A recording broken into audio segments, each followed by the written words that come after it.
All right, good morning, everyone, and welcome to the February meeting of Philadelphia Historical Commission's Architectural Review Committee. And we will begin by having committee members introduce themselves. Nan, Nan Gutterman Committee. Justin, Justin Detweiler of the committee. Amy, Amy Stein of the committee. John, John Kluver of the committee. Sam. Sam Weiner of the committee. And I'd like to just take a moment to welcome Sam Weiner to the committee. He's a new member, a builder, and we look forward to his insights and perspective as we review projects. And then I am Dan McCubry, committee chair. So then next we will have Executive Director Dr. Farnham review some procedures and protocols for today's meeting.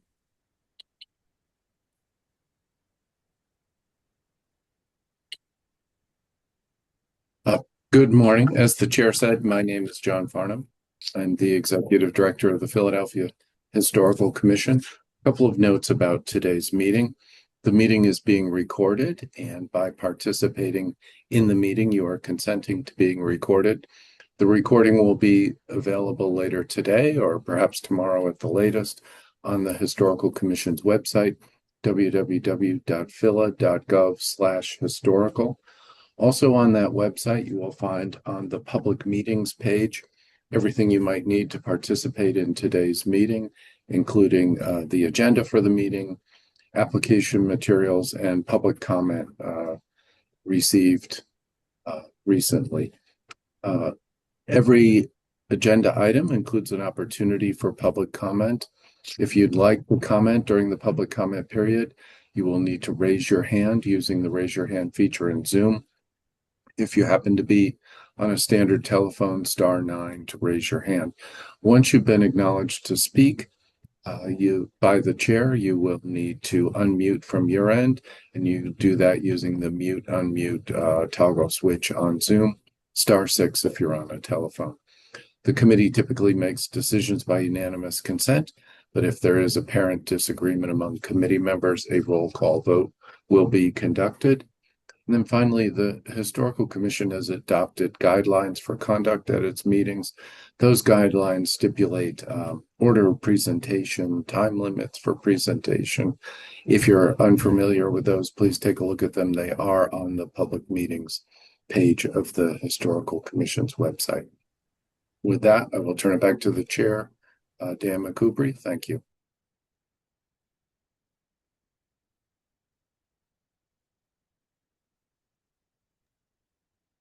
Dan, I think you might be muted. All right, the first item on today's agenda is 321 to 23 Chestnut Street. Good morning. Heather Hendrickson with the staff.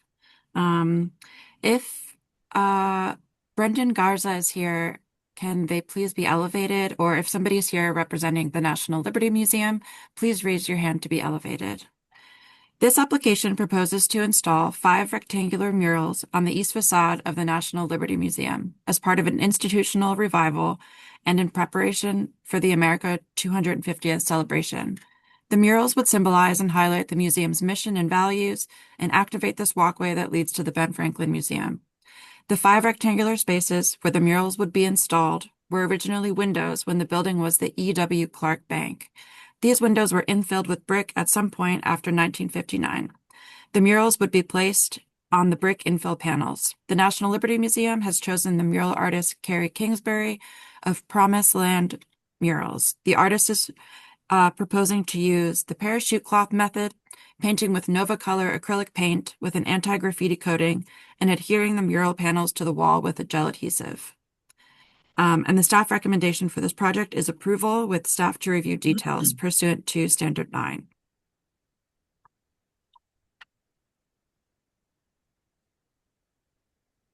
And it looks like Brendan Garza is here.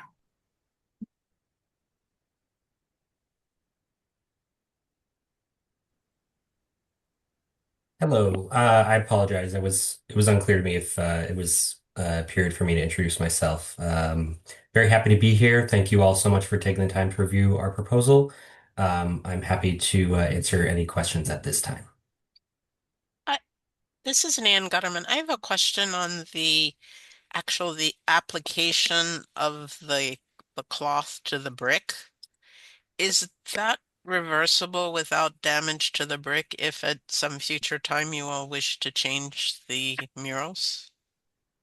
As far as the mural artist Carrie has communicated with me, it seems like a fairly permanent like adhesive method. However, it's a similar adhesive method used with Mural Arts Philadelphia.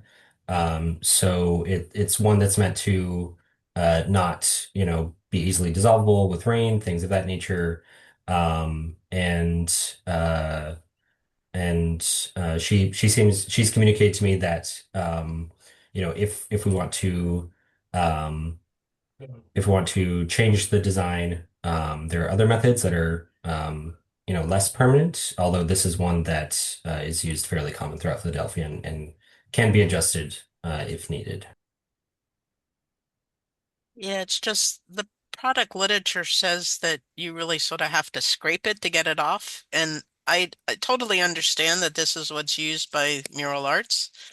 And I understand you need a method that's going to be pretty permanent so they don't sort of peel. I would hate to see damage to the masonry surface, even if it's infill at a future date, um, if you all decided to try and remove them. So, I mean, I take no exception to the murals. I just concerned about the installation. Nan, I Yeah, had had a similar concern, although in this case, I mean, they've kind of done it in a way that is kind of ideal in the sense of it's an infilled brick, so it's not Right. even the historic material. So I'm less concerned in that way because if it really mucks up the brick, they could always replace it. Yeah, it just says it has to be removed mechanically. So, but it's such a beautiful brick. I mean, often when these are done, they're done on stuccoed party walls or something, which, this is such a beautiful and solid and well matched brick underneath. It is infill, but it matches so beautifully with the facade that I think, as is typically the case, I'm hearing that we're generally in support of a mural project, but it's all about the method of attachment. And I am given pause by the quote unquote permanent nature of it.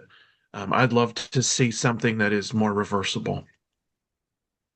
How long are the murals intended to be there? Just for the celebration, or is it a longer time frame? The intent, given various grant funding that we received for this project or that is pending for this project, this is intended to be a more permanent installation. We had previously considered a rotating installation, but given the installation method and given the funding we have for the project, this would be more or less kind of a one and done, pending something in the next like 10 to 15 years, so to speak. Certainly not within the next year, not a kind of rotating installation. What is permanent for a mural? I mean, I don't think any mural I've seen in this city has lasted forever, and they've all had to be redone at a certain point. Is it 20 years? Is it 15 years? Um, I think every mural probably has a lifespan, doesn't it? Just in its own, condition. Of course. I was just trying to, I apologize for any lack of clarity. I was just trying to emphasize the fact that this is not meant to be permanent for, say, a year and then deinstalled and replaced with a new mural the year after. Well, I suspect, given the kind of funding that we've had to work with and the length of time that these murals usually last, I would estimate between 10 to 15 years, just given before replacement or even just touch-ups for the existing mural. At this time, there's no plans to develop a new mural in the next few years. What is the size of one of those panels? That's hard to tell just from the photograph. Um, I believe it was in my proposal, but I can pull that up for you really quickly, if you'll give me one moment. Really, So Renee? Oh, go go ahead. ahead, Brendan. Yeah, it is. It's 7'6" by 5'10". Mhm. Would like a stainless steel cleat be less invasive? You know, The mural artist has if concern is about permanent installation on the brick itself, she has recommended some kind of I believe it's aluminum. Let me double check my email here real quick. She has recommended an option for a less invasive method, is the long and short. Yeah, I mean, Is if it long was story. applied to a panel or something that was, long term and everything else, but it didn't apply directly onto that brick. Um, what's nice about these is that they're self-contained. They're kind of bordered by other masonry and they're inset. So one would think you could do something that is kind of on something else and set it within that space without having to worry about the edges as much as an exposed party wall or something. that's what I was.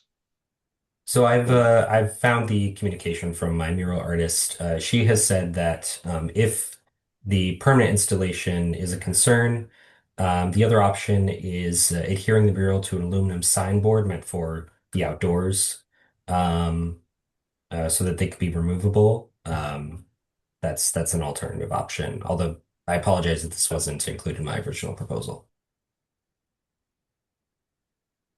Does the mural artist say how those signboards would be secured to the masonry?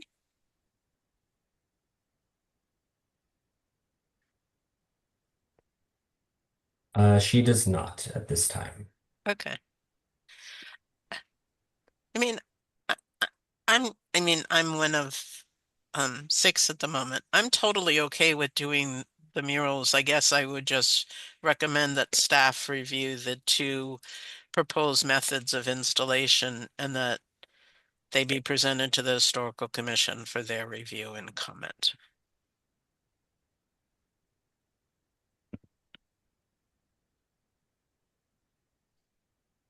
I I would have just, one additional question for Brendan, which is slightly off topic. I was just wondering if you had given the Park Service a courtesy review, given the prominence of this alleyway to the Ben Franklin Museum, if they'd been a part of the mural topics that you're presenting. It Uh, might s- be helpful for them We've to see we've that. certainly been in conversation with the National Park Service. We often do, given, this alleyway is their property.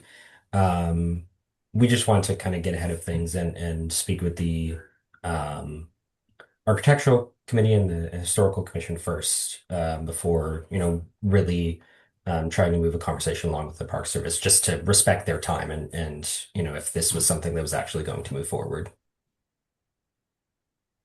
Thank you.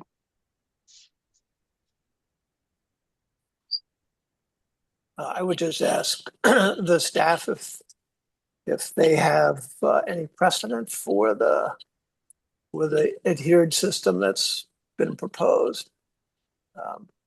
I know we've reviewed many, many murals and on many different surfaces.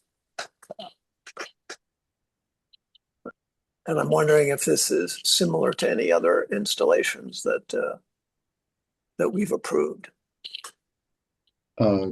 Heather, I don't want to step on your toes. Feel free to respond, but my response would be, certainly the Historical Commission has approved murals like this with parachute cloth attached to masonry, non-historic masonry. I don't have any recollection of reviewing work to remove a mural like that. So no experience in what it takes to remove one that's been adhered directly to brick. Well, thanks for that background. And I concur with Nan that I think presenting the two options at the commission meeting with the aluminum panel system presented with its method of attachment as well. We would want to see how it actually is physically attached to the masonry. Very happy to provide that. Thank you. Good luck. We support the program for the murals and the sesquicentennial Uh, exhibits. Excellent. And it's a great place for murals. It really is. And, we're very excited to make sure this project is done, respectfully and in the right way to respect the historic nature of the building. Well, we appreciate that. And with that, if there are no other comments from committee members, is there public comment? No hands are raised. All right, then we're ready for a motion.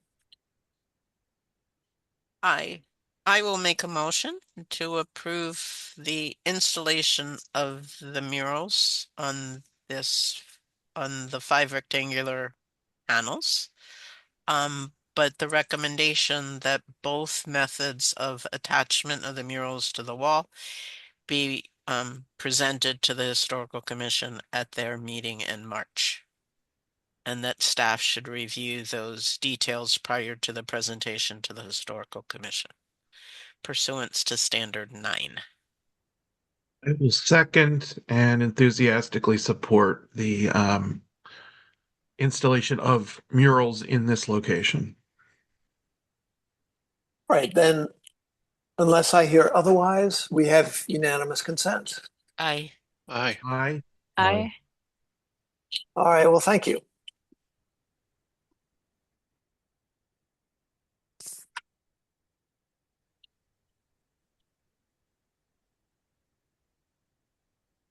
Right, the next item on the agenda You is can't- 16.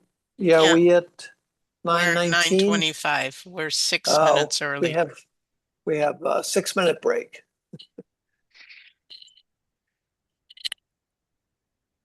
We're on our best behavior today for Sam's benefit. Oh, the morning is young. No kidding.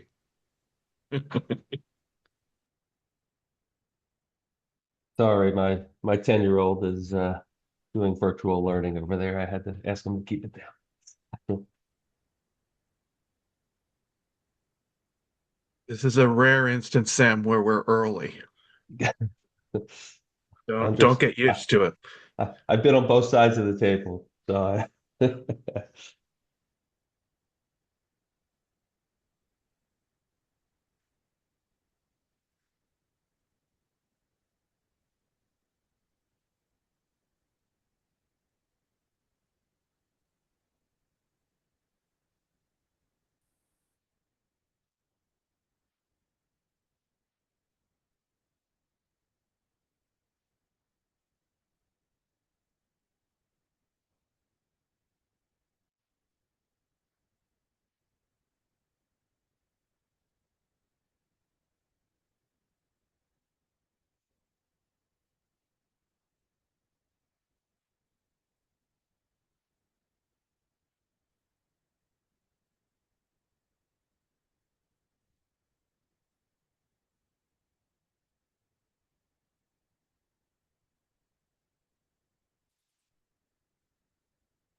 All right, we're at 9:25.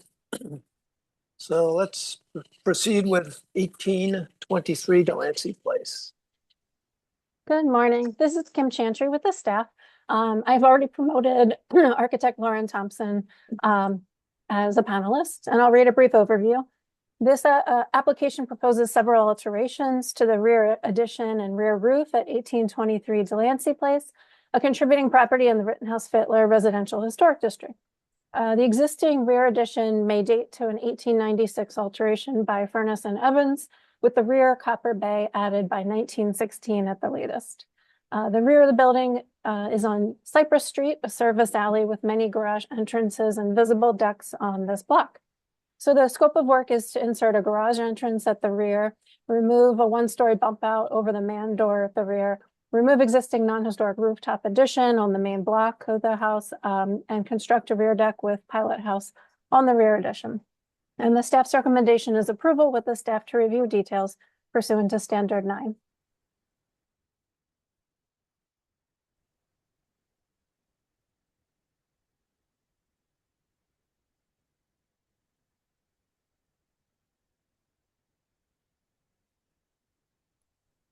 Kim, you said the applicant was elevated to panelist? Yes. I see Lauren. Lauren, if you would like to unmute. There you go. Hi, everyone. Good morning. Good morning.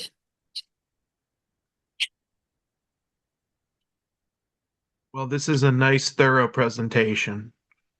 I'm actually very familiar with this house because I toured it with a client who was interested in buying it.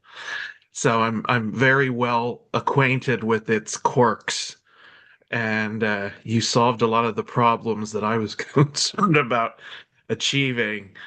And it's no small feat, so I commend you on that. I will just dive in if we're ready to do so.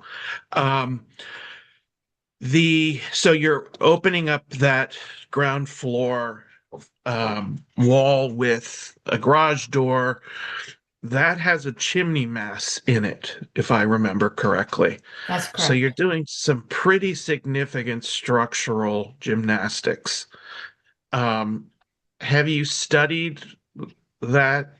Because it seems like you're going to have to do quite a bit of structure above that door opening. We have a preliminary, we worked with Drew Burkhardt from Larson and Landis to just, give us a preliminary kind of steel dimensioning so that we could ensure that we would be able to fit a garage door under there. And he confirmed that we can do that. I mean, it's going to be a lot of steel. You're right.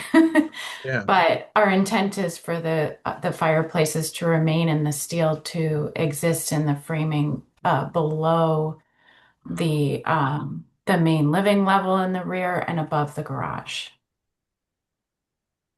I just wanted to make sure it wasn't impacting that wonderful copper bay. No. I see that you are modifying it. And so you're going to match the copper on the second floor that you're removing or altering. Normally I would be, and I'm one of 6 or 7 today. Oh, I see the 7th has joined us. I would normally pause about altering some historic fabric like this, but I think knowing how complicated this space is on the second floor and the way you're doing it, I think is a nice way of detailing it. I have just a list of questions. The roof that you're seeing there, are you doing replacement of roofing on the mansard? Not on the sloped roof of the mansard. Okay. On the top roof, there would be a replacement of the existing. Okay. The pilot house, I see that you're removing that pilot house and putting a new pilot house. That's actually a very, very early pilot house. And I am in support of it going because it's very bizarre and uncode compliant, including a door that empties out onto a neighboring roof. But one thing I wondered about it, because it does seem like you're siding the new pilot house, is that hardy siding that you're using or some sort of drop siding? That would likely be a fiber cement, a hardy, which would be in kind of tonally in keeping with the mansard to kind of just disappear. Yeah, I mean, one design thing I might suggest is, because it is an old pilot house that's going away, maybe use a similar siding detail to what you're taking away. Mhm. But I think that I know that there's old siding under the aluminum siding or something. But there might be something nice under there that you could replicate as a little nod to the past. Absolutely. The other thing is you're infilling the wall on the second floor, and I think the diagram on page 17 of 28 is a good diagram that shows what you're taking away and putting back. It's the kind of axon drawing. That might be, let me give you It's after the 16. section. I think it's page Oh, okay. 16. Yeah, that one. So you're taking away that bump out on the second floor there, kind of in the middle of each drawing, which is non-historic, you're saying. But what are you putting back and infilling it? Is that brick? I just see a big white square there. I don't think the intent was brick, but now looking at it, that might make sense. The thought was initially that would be that the bay and that infill would speak to each other in terms of language. And thus that might be a panelized hardy or fiber cement rather than just a lap profile. So we're kind of working through the cladding proposal for that, given that there are so many elements on that facade. So it's flush with the brick, or will be? Correct. Would I probably mean, it might be make sense. inset. Oh, okay. I was gonna say it might make sense to just fill it with brick. Yeah, It was probably absolutely. a brick wall that before it was extended, Mhm. and I think that might just make for a nice seamless. And you'd be putting back the original material in theory. Yeah, and we actually will have brick potentially to patch that area from the portion of the party wall that we're removing. So we And could that the bay that's next to it, the two-window bay, are you cladding it any differently? I know you're replacing the windows, but only as required in kind to repair it. okay.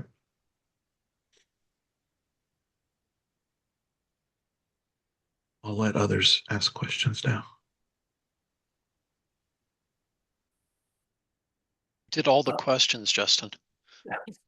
No, and I appreciate the presentation. I think it was very clear and helpful with such a complicated rear. But I do have a question about the transition from the bay to the little bit of copper that extends out at the bottom of the little deck, is right above the garage door. You can go to the rear elevation or the rendering.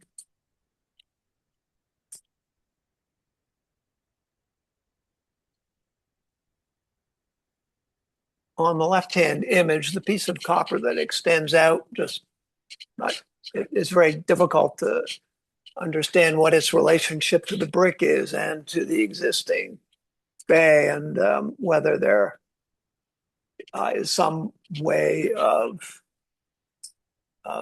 extending or having some relationship to the bay, and then maybe continuing around the corner there. You're right. Yeah, it's just kind of Perhaps colliding with the bay. you're right. That is probably in part the imagery But also, I think that is suggestive of an existing piece of copper, which is visible in the right image. That, our goal was to maintain all of the existing copper possible, or, in our intervention. And so that is showing an existing piece of copper above the head of the existing man door. However, when you bring it up, because I think it looks out of place, and it's not part of the copper volume, so to speak. And so perhaps it makes sense to eliminate it in favor of, a proper cornice that would be for a brick wall there, and or for just, the base of the roof deck guardrail. The only thing we don't know is what is behind it yet. So that was, and that's, of course, always the story with these homes. But, that was part of the reason we decided to just maintain it as much as possible. Lauren, I was actually thinking you could take that cornice that's with that nice end bracket Yeah. that exists that you're getting rid of and just drop it down. Yeah. That would be lovely. Yeah. And that would be a really nice way to kind of work with what you've got, save some of the past, and resolve it nicely. That's it. That's a great idea. I have a question. Is there any deck on the main house, or that's just access for the mechanical equipment? Currently oh, hang on. Sorry, dealing with the 2-hour delay. So the existing deck is off the second floor, and there is not a door to it. So, Well, no, in your plans, if you can go to the plans, I thought that there was a door coming out to the main roof.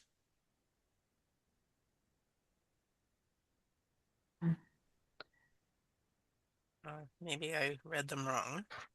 so there's an existing deck off the second floor. No, the roof Sorry. deck. Oh, I'm sorry. I apologize. The main roof deck. Okay, the proposed roof deck. Right. You're getting rid of the pilot house that exists, and you're proposing to build a new pilot house Correct. that has a door going south to the roof deck and a door, we'll say, going north to I presume, to service the equipment that is being placed on the roof of the main block of the house. That is correct. There's no proposal only. to do any, observation deck, I'll call it, on the main block. It is strictly access to equipment only. Correct. Okay. I think this is the first instance where we see a roof deck or a pilot house getting smaller than what is there now. Yes. That pilot house is in bad shape. Yes, it is. It literally is a house up there. Yeah. It's also got access issues, so head height and Well, the one aspect of this project that did give me pause was the removal of the bump in the rear, but I think given its peculiar configuration and the extent to which you were kind of bringing copper down and replacing it, I have no objections to it. And I think the idea of using that little corbel corner at the end would be terrific. You think that's original to Yeah. this design, Dan? Yeah. It is. In fact, it almost has some furnace-like detail to it. Mhm. you look at it closely. Yeah, it's like a flattened bracket, Yeah. which kind of almost looks mechanical. I had the same concern. I'm overall, Dan, about removing the whole thing, but also having been in that space, it really makes that entire channel of slot of space very dark, and it's had all sorts of, weather issues and trapping all sorts of things behind it. And I think that it's actually, to me, this is a rare instance where removal of historic fabric would help the building a little bit. And that whole slot will suddenly get some more light and some more air, which it really needs, I think. Yeah, that was our thought as well. All right. Are there other comments from committee members? I actually do have one question. Are those the little square in the middle of the bays? Were those windows originally? No, because there's a chimney right there, although Furnace did Correct. often put windows might through wanna- chimneys. You might want to poke in there because Furnace loved to do split flues over fireplaces. And stick windows in them. Yeah. Yeah, he did a lot of windows over fireplaces like that. So you might want to do a little exploration. You might find a little cute little window in there or something. Will do. All right. Are there other comments from committee members? Is there public comment? No hands are raised. Then let's have a motion. I'll make a motion for approval with the staff to review details pursuant to standards 9. If the infill at the removal of the existing kitchen bay uses brick to infill the exterior wall and not some other material, as well as the salvaging and reusing of as much of the existing copper, including the bracket at the rear elevation, in the alteration of the new configuration. I'll second it, but I'd also like to add in that there is no roof deck over the main block of the house. I'll happily accept that. All right, then, unless I hear otherwise, did we do public comment? I'm sorry. We did.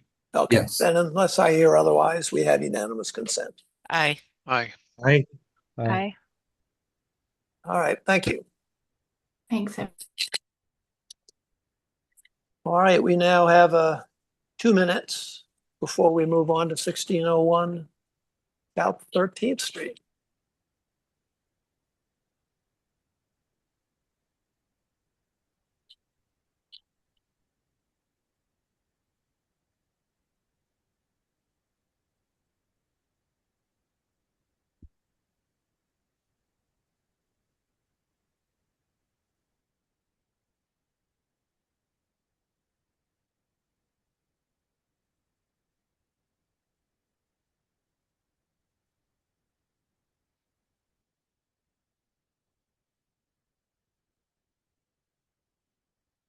I think we're what, a few minutes, 2 minutes early? Maybe Ted hasn't started yet. Oh, there you are, Ted. Because we're 2 minutes early.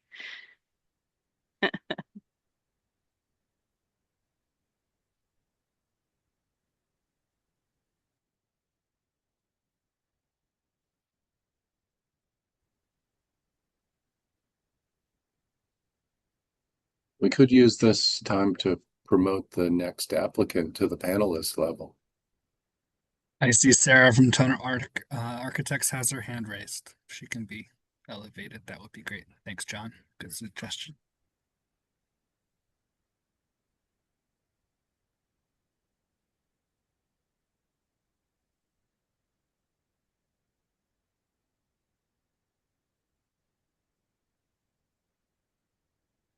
Morning. Good morning. Morning. We're just waiting until 9:45. That is fine. All right, it's 9:45. So let's move on then to 1601 South 13th Street. Oh no, the image just went. The photo on this first slide. Let me try this again. I did this before. I don't know why it's doing this.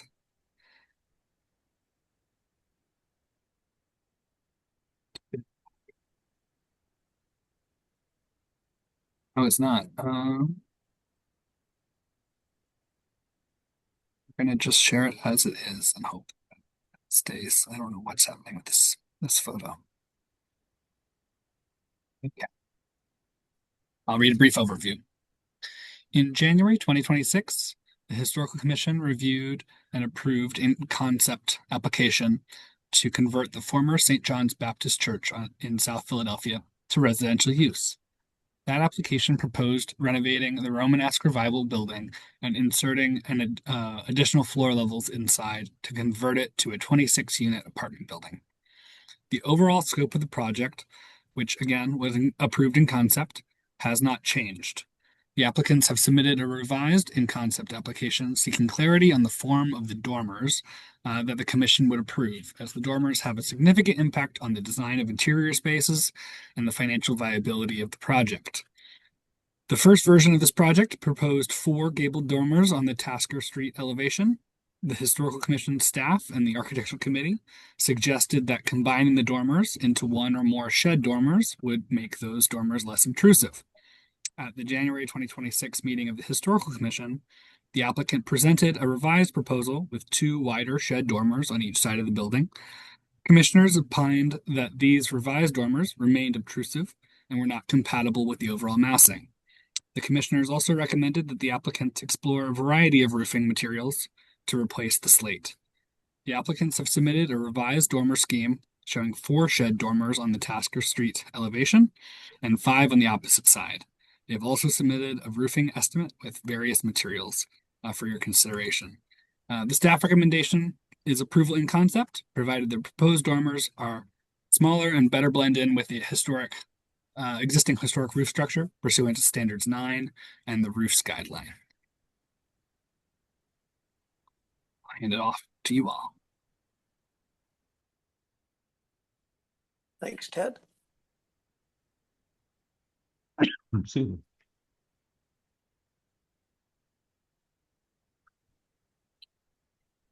So would the applicant like to respond to the staff's comments? Yes, we are struggling with making the dormers smaller with having enough usable space on the upper levels. This is a smaller footprint church than others that you've seen our firm present. We are looking at if the dormers become smaller, only about 13 feet from the center corridor to the roof of usable living space, and then whatever's inside the dormer. Our dormers currently are approximately, from memory, about 7 feet interior dimension. So they're not huge, but they do increase the livability of the space and providing like we can have nicer units with the space that they allow.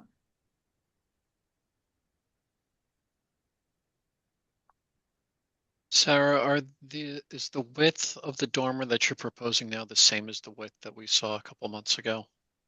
Yes, with the gabled roof, yes. So it was, I believe when we met in December.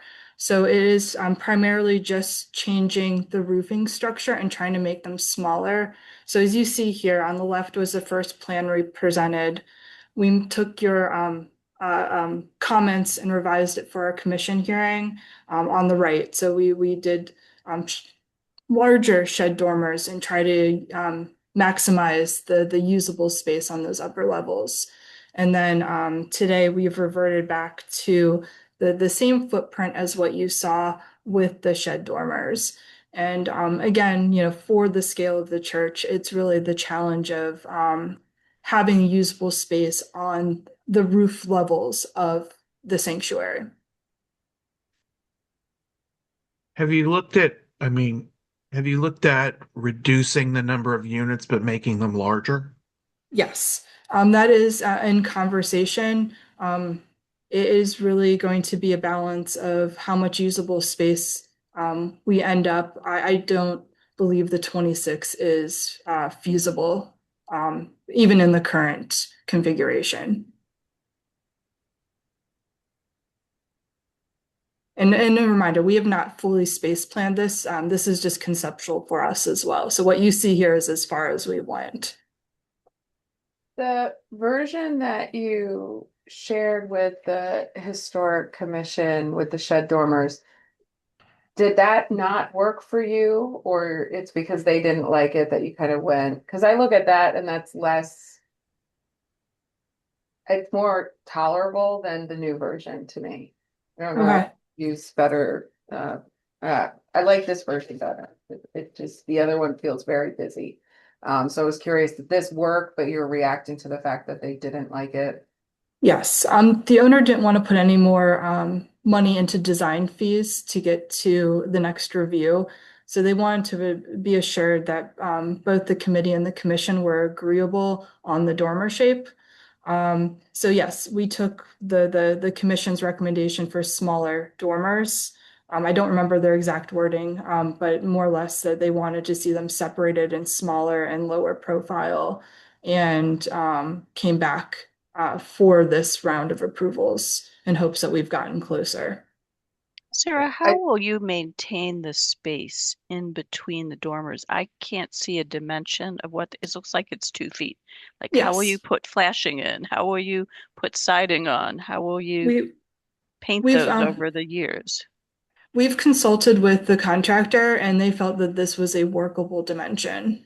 And what is the dimension, since it's not really listed Um, on our plans anywhere? Let's see if I can pull that up here. Give me one moment. We're at 2 feet 6, so 30 inches between walls. So I think the thing that's striking me about these dormers, and I agree that the shed roof, I think, is more successful than the gabled roof, is just the amount of siding that we see. And I'm wondering if the solution isn't to actually lean into the dormerness a little bit more and put in a pair of windows with like a little bit of a mullion between them, so that we're minimizing the amount of siding that is seen. Because that's really what makes a dormer, is that, like back in ye old days, the window kind of went edge to edge. So if we kind of lean into that, that may actually make it more successful. Yeah, the cheek walls were much closer to the window historically. And you didn't see, and then, maybe in the shingle style, you got some panels or something in there with some design on them if there weren't windows, but there was less wall. Ted, could you pull up the floor plan of that space? Proposed, yeah. Can you zoom in on the right drawing?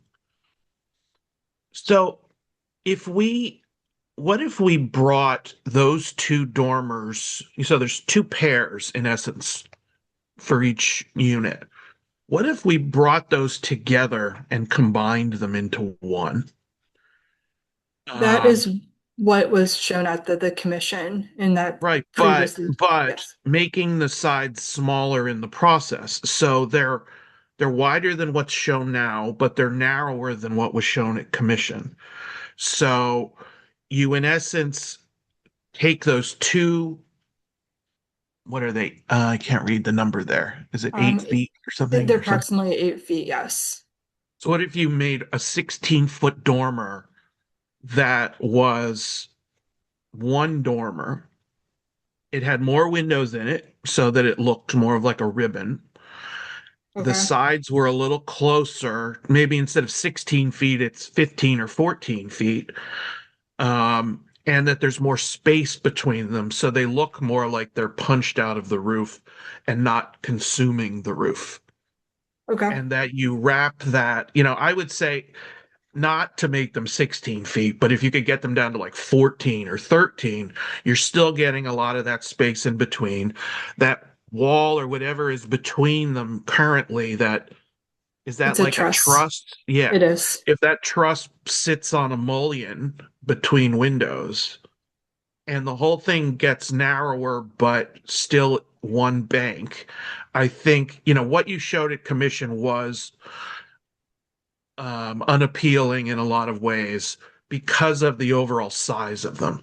But Okay. if I don't think, not to speak for the commission, but I would imagine that they were more in favor of a smaller shed that was closer, and had more space around it than what's shown now. Because as I think Allison said, it's too busy, it's too there's too much going on. And then that would solve Amy's point about the space between them not being enough. And, I think if you read these things as 14-foot dormers or some wide dormers that were farther apart and had more fenestration than siding, I think that would be a better look overall. Okay. Yeah, I agree. I think that that they should really look like they're glazed as much as possible. They are a little bit smaller, and that will enable you to also pull that one away from the masonry facade parapet that, there you've got, looks like a foot in there, which will be very difficult to work. So, I almost think of it as a clear story, sort of, and in a way too, if I'm not sure how tall those windows are now, but if they were a little bit shorter and accentuated the horizontal, that would, I think, help also. They seem quite tall, the windows, if they're a foot shorter or something. There's no Okay. dimension, so it's hard to tell, but I estimated they're close to 7 feet tall, or 6.5. Don't think they're quite that high, but Okay. let's see here if I can get you a dimension. The point where a dormer doesn't look like a dormer. Yeah. And we're trying to make them more of a traditional proportion. Okay. The windows look, yeah, anyway. I But will point maybe out, reducing the height a little bit. Yep. Okay. just pointing out to everyone that on the left side of the plan, sorry, I don't know what direction that is, there is one unit that is a three dormer bay unit. My proposal for that, sorry, it would be on the third floor plan. Oh, yeah, up at the top left, would be to combine the three into a single bay rather than have a small bay and a larger bay. Yeah.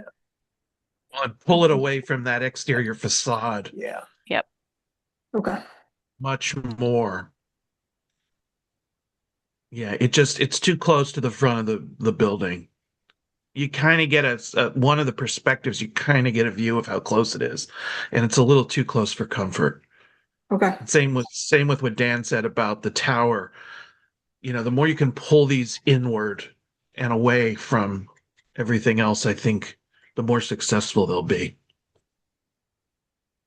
Okay. And then I would suggest just take a look at double windows versus single windows, and sort of do that to try to break down the mass of the dormer as much as possible. Okay. So the roofing, you're saying you're proposing a kind of a Grand Manor asphalt or something that kind of has a slate look? Yes. Yes. That is correct.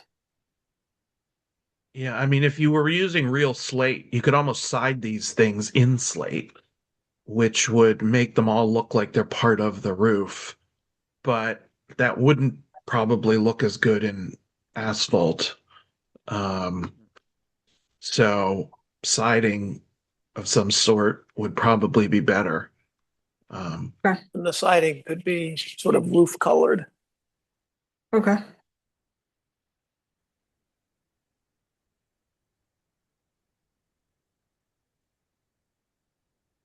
I think we're overall very supportive of this conversion. But it's, the success is in the details. Okay. Great.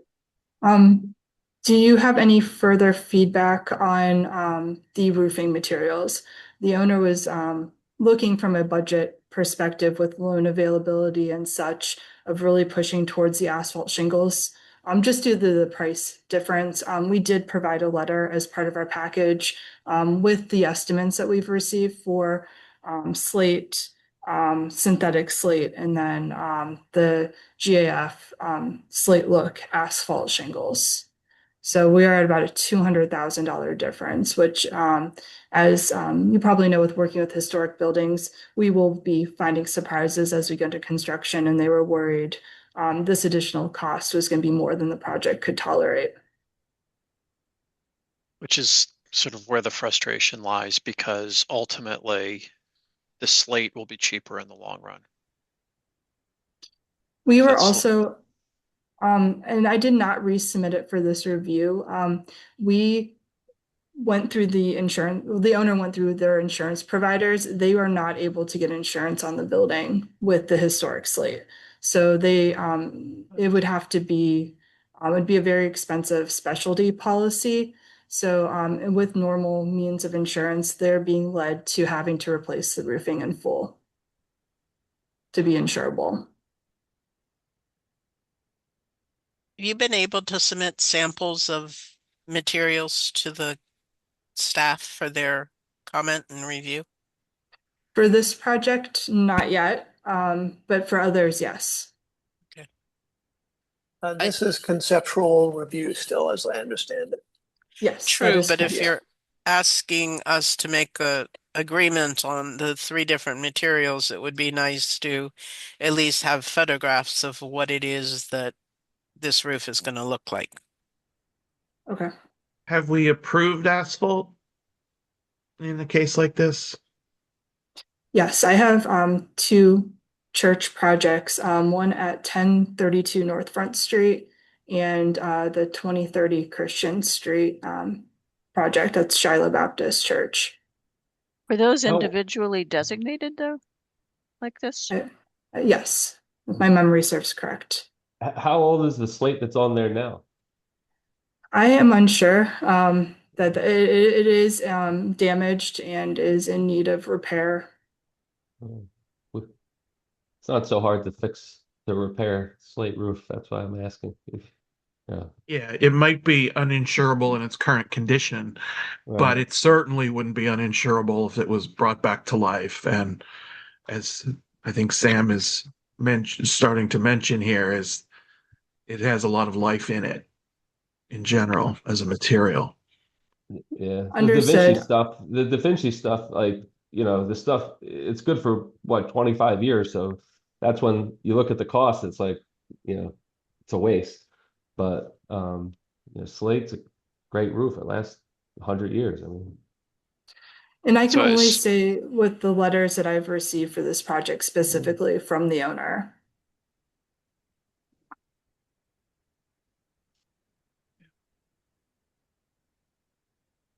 I mean, as a long-term value, slate is cheaper in the long run.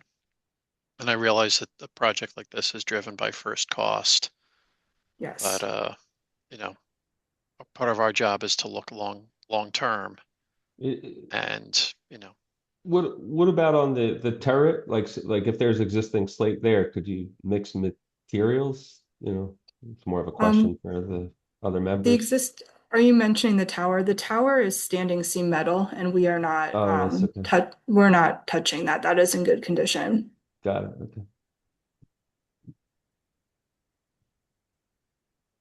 Well, I think we would love to see the slate,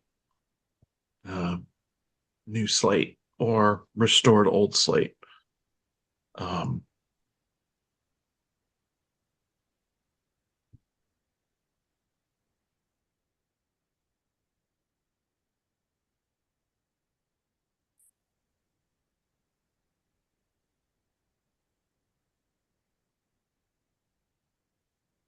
All right, do we have other comments from committee members? Is there public comment? No hands are raised. Then let's have a motion.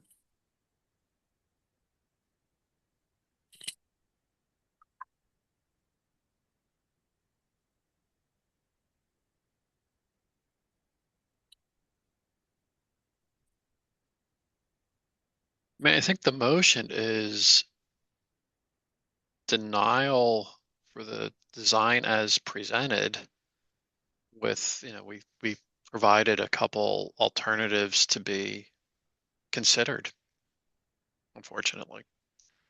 I mean, the concept of a dormer is okay. It's the execution of it. We still don't see what we're looking for. So I'm going to say make a motion of a denial as submitted.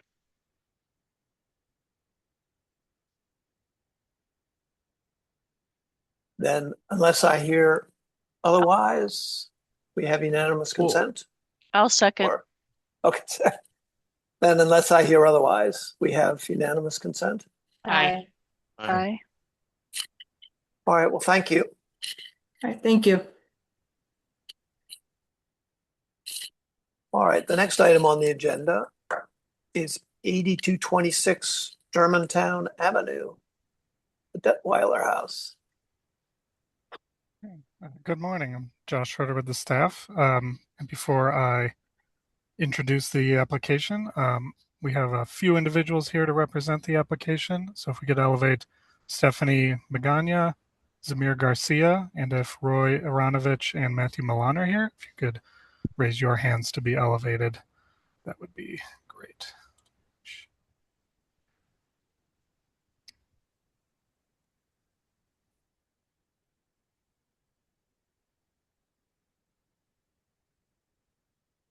Okay. This application seeks in-concept approval for the construction of a four-story mixed-use building and parking spaces at 8226 Germantown Avenue, known as the Detweiler House, an 18th century stone house, occupies the southeast portion of the lot. No exterior alterations or additions are proposed for the historic building. The new building will occupy the northeastern portion of the lot with new parking at the property's rear. The new building size and massing has been reduced compared to previous proposals. The new building's exterior is largely clad in stucco and will have an artificial slate mansard roof with dormers. Portions of the ground floor's public-facing facade will also feature stones similar in appearance to the historic building. Two previous versions of this project have undergone in-concept review by the Architectural Committee, most recently in November 2024. At that meeting, the committee recommended denial, stating that the new construction's massing, size, and architectural features were not compatible with the historic property. That application was withdrawn before review by the Historical Commission. Just another quick note, the applicants did submit an updated application on Friday, which included some additional floor plans and more specificity on materials for the exterior, but otherwise is largely the same, which is also what you're going to see here. Thank you. Oh, I'm sorry. And the staff recommendation was approval in concept of the new building and parking pursuant to standards 9 and 10.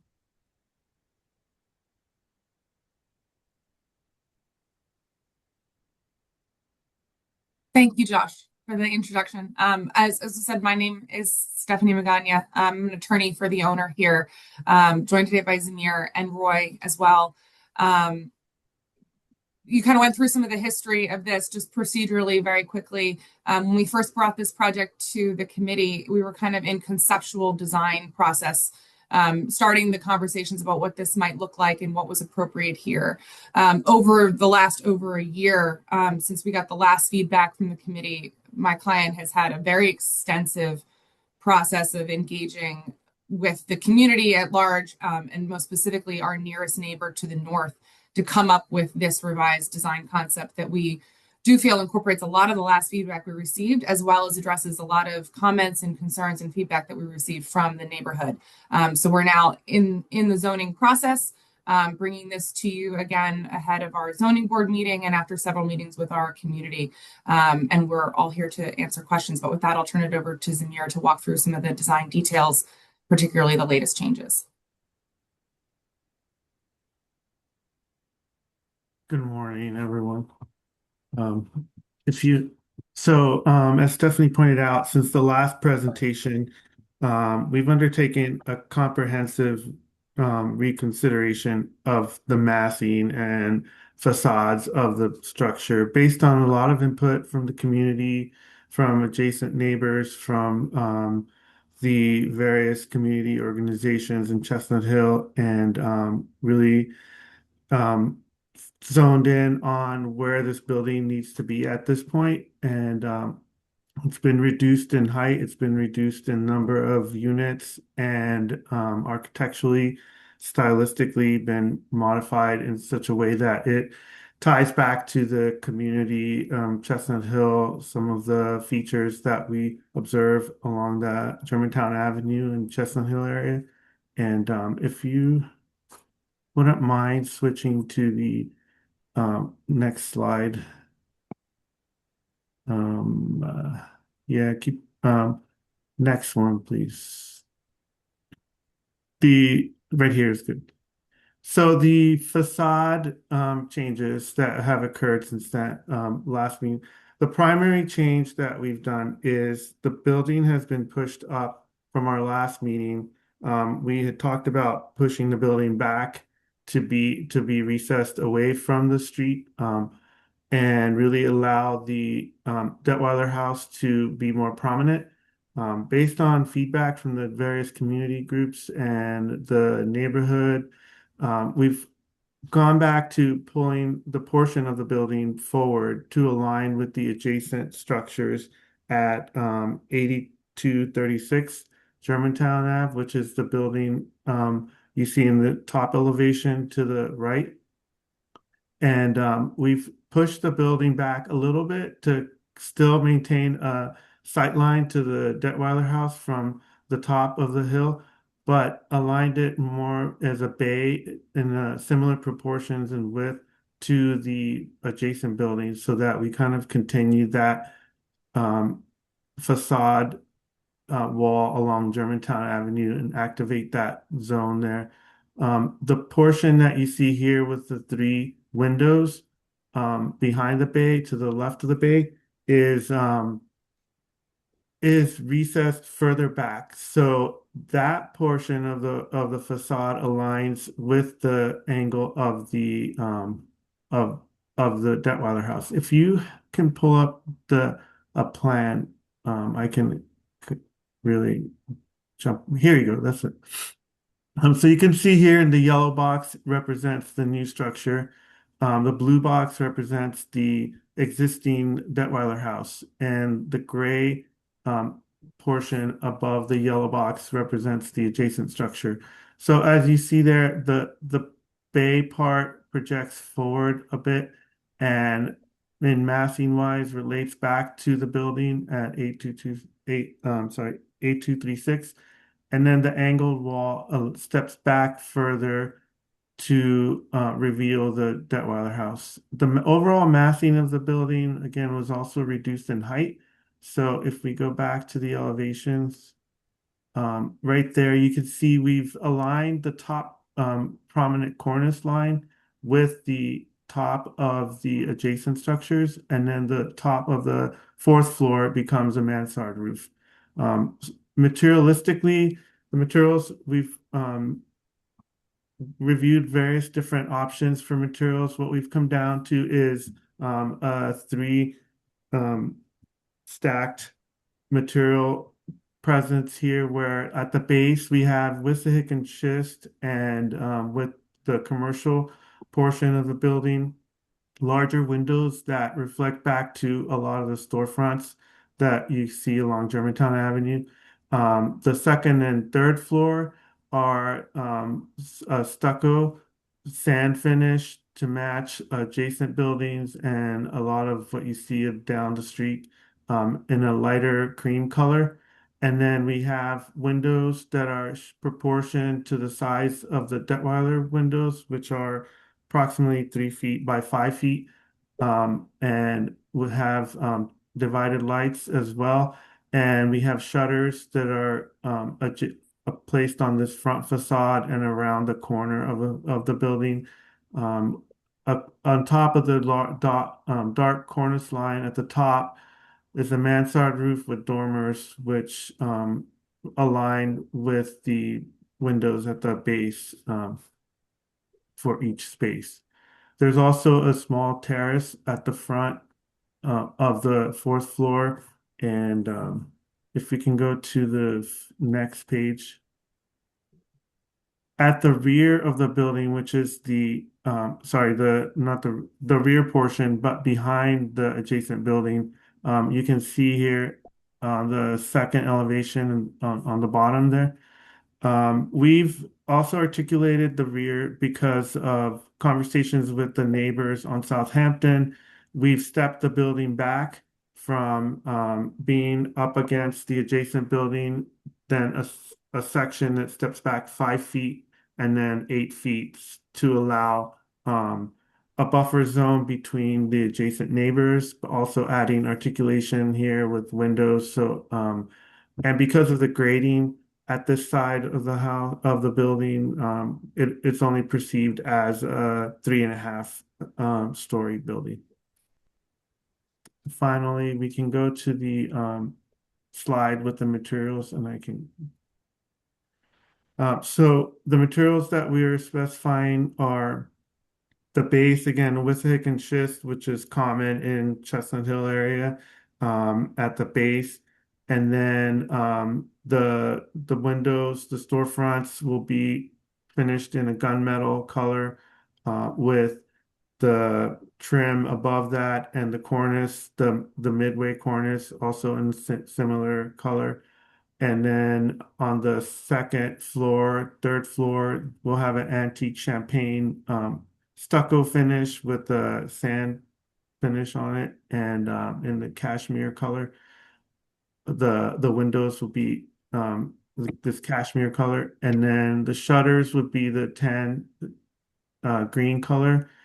And then at the fourth floor, we'd have the federal gray artificial slate with gunmetal colored trim and metal accents that are at the railings. And the windows up at the top floor will be in the gunmetal color to match the trim and the slate. I believe that's we have a couple of other slides I can go quickly touch on. I think we are Good. okay unless there's something specific that you need to point out. No. But I mean, I have to. I'll guess I'll start and just say that Can I this just is jump in quickly? Yeah, please go ahead. Introduce yourself.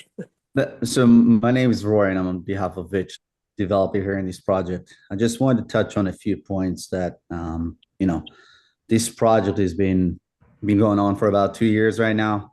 We started as a bigger condo building with 18 units. We were attached to the historic home. We received some feedback, some opposition. At the time, I started engaging the local community, the neighbors, understanding the concerns and what can be done here at this property. We've made several things, such as acquiring 8224 Germantown to eliminate a curb cut. We reduced the size of the building, the density, with 18 and 12 units, and now to 4 residential and commercial. We've moved the commercial space into the new building, and at the time, we still thought there was some work to be done. We retained Matt Milan, which is a local architect in Chestnut Hill, to help us here with the design, with the facade, to create something that is a win-win situation project for us and the community. We continue with the lower dense building. We attach it to the front to Bowman Properties building at the corner. And then later on had several meetings with the Southampton neighbors to understand what's further needed. We decided to address their concern and get their full support. We added, as Amir mentioned, a 3-foot setback from their property. We added windows in the back, trees along the property line, and addressed all their concerns. We now believe that this is the final project, this is the final product that we're going to basically present and hope to bring this to life. It's been a long process, and we believe in now we have the support and to move forward. Thank you for summarizing that. I think, we're all very familiar with this project. We've seen it through every iteration. I think that any developer who works in tandem with the community is smart in doing so. I think that, you know, your neighbors are extremely important, and you went through that process at your own expense and everything else, but I think the result is a building that is dramatically better than any of what was proposed prior. I think the materials are in keeping with the district. I think, although this is a significant individually designated property, you are within not actually a Philadelphia district, but a National Register district. And I think that that process was worth it in the long run, because what you're presenting here is really sympathetic in so many ways. And I applaud you and thank you for doing that.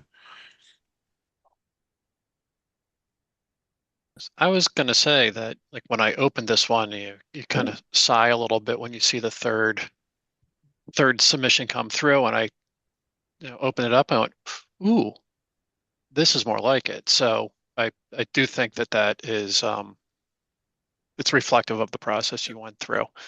That being said, there were a couple small comments that I think could help it just to take that extra little half step.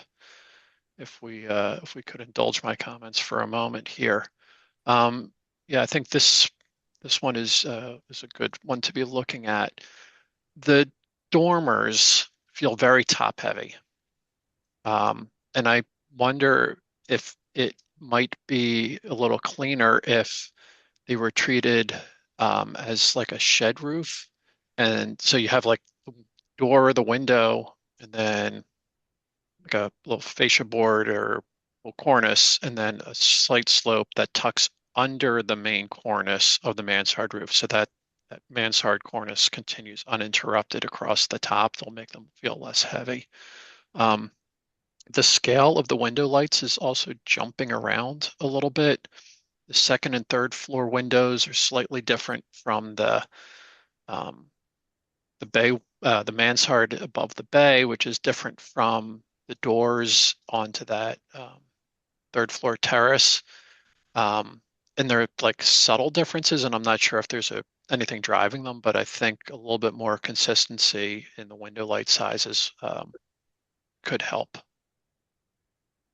And then the stucco, you've said that the second and third floor are going to be stucco, but the product that I saw listed there is Synergy, which is actually an EIFS. So is it intended to be stucco, or is it intended to be EIFS? Because I think stucco is going to look better. There's just something about EIFS that has that like plasticky feel that just feels fake. The image there was more for color and texture, but it is intended to be real stucco. Okay. And you said it was kind of like that fine sand finish. Yes. Correct. Okay. Yeah, That sounds that's the appropriate. texture's right and the color's right. It's it's just that clarification that's important. Okay.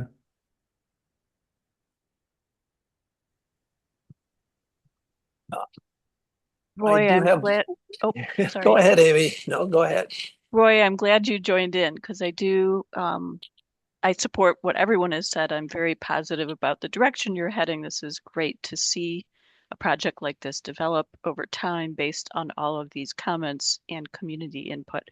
My question is really about the Detweiler house. It looks like you are not proposing any alterations to it at this time. And I'm just wondering, is that building, it looks stable, but I'm just wondering, making sure that that building is stable and doesn't have water infiltration happening so we do not lose that structure. Definitely. First of all, thank you. To be honest with you, the more I engage the community and the neighbors and everyone around us, I think resulted in a better project. There are even a few changes within this that you guys haven't seen that I believe just resulted in a better, product for everyone. Regarding the Detweiler house, we're going to restore it. And when I say restore it, there's a little bit more pictures in this presentation. Yeah. So the house is in great shape. the wood floors, wood trim all around, ceilings, great ceiling height. It's a great property in a really good shape. It's not a renovation, it's a restoration of it. And our hope is to make this into like a 4-bedroom, 3-bathroom, single family house on the avenue with parking in the back. And we actually engaged with the Wetzel Group, who are one of the bigger brokers in the Chestnut Hill market.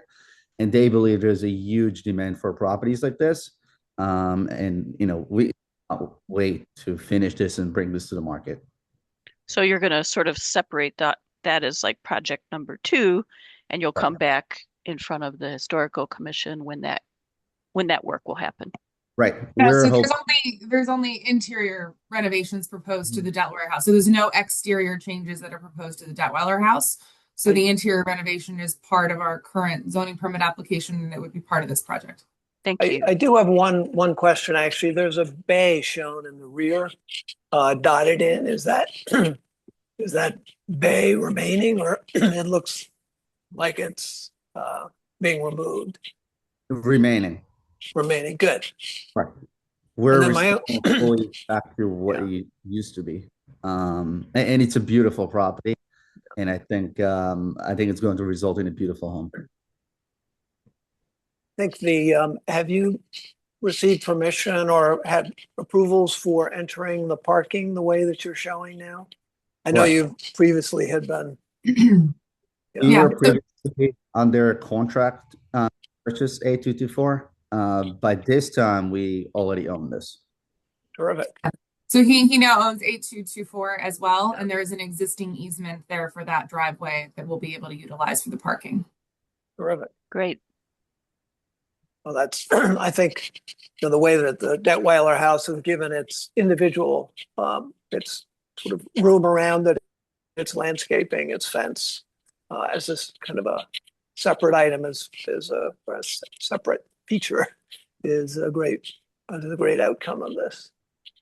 Dan, and just to add on top of it, our goal is to create some sort of, like a community of the Detweiler homes over there. And the condo building will have HOA, which will cover landscape, snow removal, trash collection. And part of it will be that the home has its own part in that to make sure that those 3 properties are remaining kept up. I think ultimately too, that's terrific. It will be helpful to see, I guess, for final approval, the extent of the fencing and the site walls and things that you're proposing. Mm-hmm. Yeah, and just to echo what everyone else said, we have no interior purview over that Detweiler house, but just giving you some free advice as someone who restores 18th century houses. Often much of what we're seeing in those photographs is 18th century fabric. That mantle, those doors, they all look original. And I would encourage you to maintain all of that as much as possible, because you can't reproduce that stuff. Exactly. Yeah. You can't get this anywhere, and it's in really good shape too. We're planning on, refinishing, resending, redoing everything. Yeah, the property's in great shape, and I do have some additional pictures if you guys were interested to see. I also thank you for making your parking semi-green.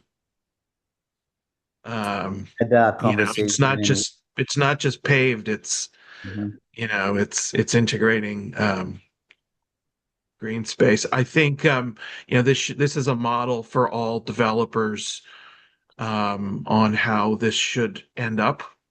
I think if these projects start with this process, working outward, inward, and by outward, I mean the neighbors and the community. I mean, you're really fortunate in Chestnut Hill to have a great conservancy that is a good community leader. That, the more developers use and engage the community, the better the results. And I think here's a perfect example. Thank you. All right. Do we have other comments from committee members? Is there public comment? This is John Farnham. No hands are raised. All right, then let's have a motion. I'll make a motion for approval and concept of the new building and parking pursuant to standards 9 and 10, adding that the clarification that the second and third floor is stucco as was stated and not ephes as shown in the product sample. I'll second. All right, then, unless I hear otherwise, we have unanimous consent. Aye. Aye. Aye. Thank you. All right, well, thank you, and thank you for Thank you working all. with. Thank you. Yeah. Thank you.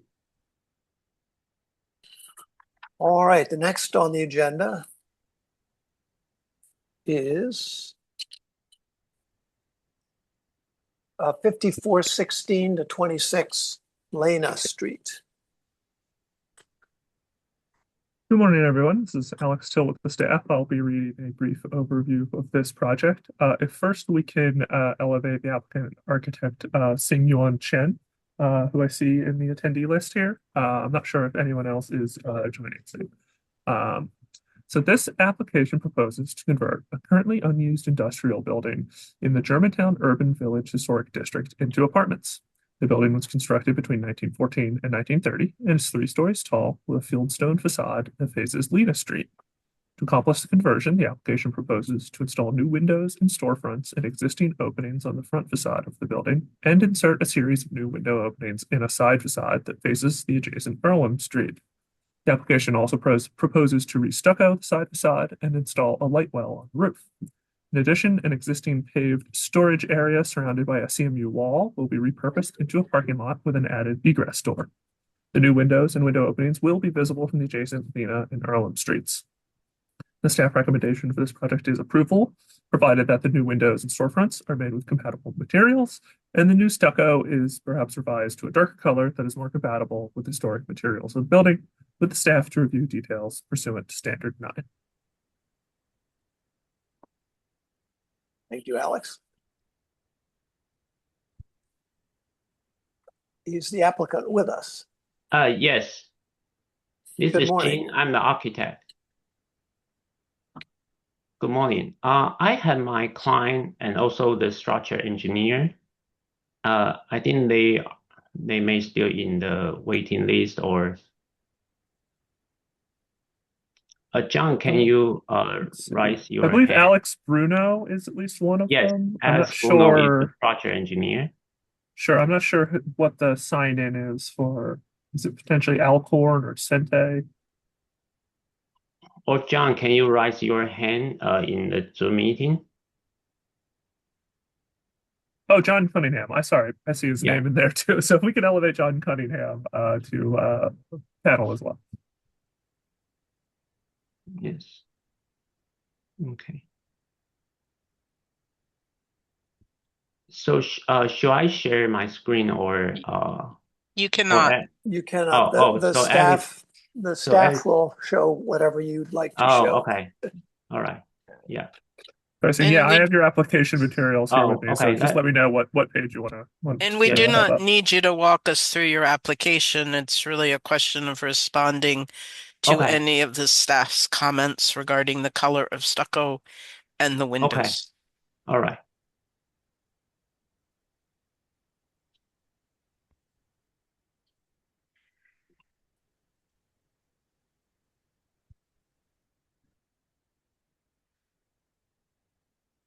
I, in regard, sort of as a follow-up to the staff's comments, I'm Mhm. troubled by the windows that are on the side elevation, that they don't Yeah. sort of carry through the industrial feel of the building. Okay. Yes. And did you sorry. consider, different sort of following the windows on the front, maybe somehow modifying what you're doing on the side to make it look more industrial? Okay. And Yes. I'm one of 7, so my committee members may have a difference of opinion than mine. I understand your question. And actually, the original design was put into like a big industrial big windows. Right. But after we evaluate with structure engineer, because this building is the rubble stone building, it's not a CMU wall. So on the both side, the facing the parking side, that's a load bearing wall. And then, so after structure evaluation, and later on, Alex can input more. So because that's a rubble stone wall, and to put a big opening along the entire wall facing the parking, that make the entire building is not structure sound at all. And then in the end, we kind of need to build a lot of steel framing inside, kind of redo the entire building along the sidewall. So I think that was the main issue for this project. So in the end, we try to redesign the building window and narrow down to provide more solid wall and to create the shear wall behind it in order to support the existing stone wall. That's the main big reason we have to change the design. So hopefully this answered your question. And if you need more. It answered my question, but if you're building a new steel frame on the inside, if I understand you correctly, why can... No. Because if we are going to put the big window, we kind of need to put the entire new steel framing inside the existing wall. So with what you're proposing, you don't need any new framing? That's a different design. We put the lighter steel gauge framing inside instead of heavy steel framing. And because the construction cost and budget issue, I think that put a lot of burden to my client. That was the main reason we have to change the design. Yeah. Is there a way to, I agree. Nan, was that you who made those last Yeah, it comments? was. And I Yeah. want to combine the windows together Yeah. as opposed to having this very narrow masonry thing between. So Yeah, I mean, I could debate, the constructability issue, but if there was a way to mold these slivers of windows together to make it look at least like, like a larger unit, that's pretty easy to do and not too expensive. Okay. I think if you took that middle masonry between each pair and just made it one, instead big of piece. I see. Yeah, I mean, not giant bands of Right. windows on the facade, but 1, 2, 3, 4, 5 windows instead of 10. Okay. If we can go to the floor plans, I think if we zoom in, I think this the loft. Maybe the upper floor will be easy to read. Second floor and third floor. Well, Okay. Yeah, I mean, you have a partition between bedrooms and things. That could align with the mullion between the two right.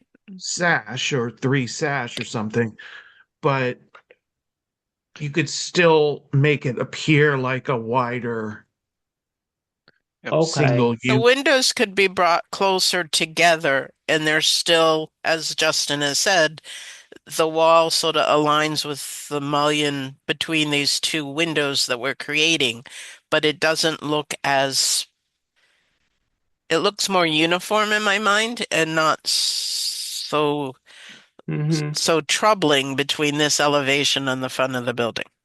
Yeah, what I was thinking along those lines is if you take those two narrow windows and you take the left side jamb of the left one and the right side jamb of the right one, those are roughly the width of the window openings on the front.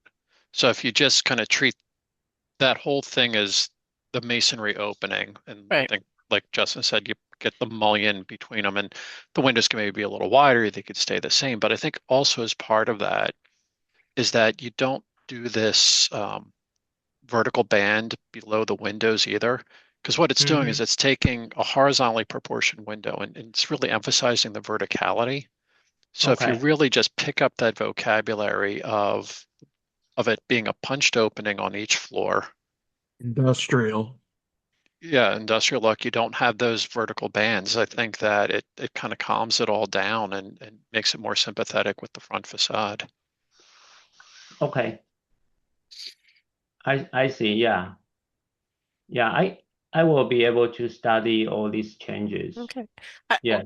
I'm not proposing that you have to make them giant openings, which would require you to reframe the wall or reconstruct the wall. Okay.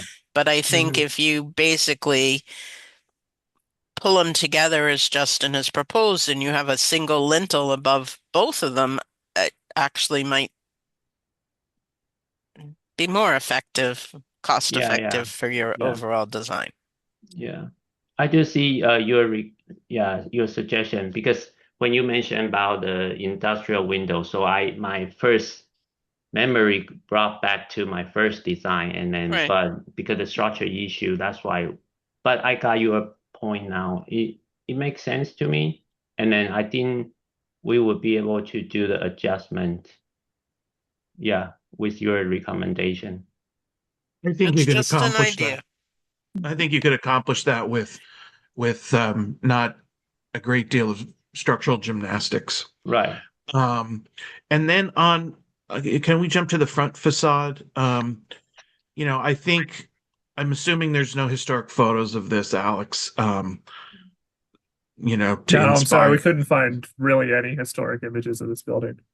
I think you're generally in the right vocabulary in terms of your windows on the second and third floor. I would just suggest that the first floor openings look less like kind of a basic storefront system and read more in the vocabulary of what's above. You have 4 lights across on the windows up above. Instead of the 3 on the first floor, could you split that up a little bit and go to some lengths to make it look less like just an inexpensive storefront pop-in unit, and to have a little more design like what's above it. Okay. So instead of 3 bays, make it 4 or something along those lines. Relate the second floor to the first floor window. Okay.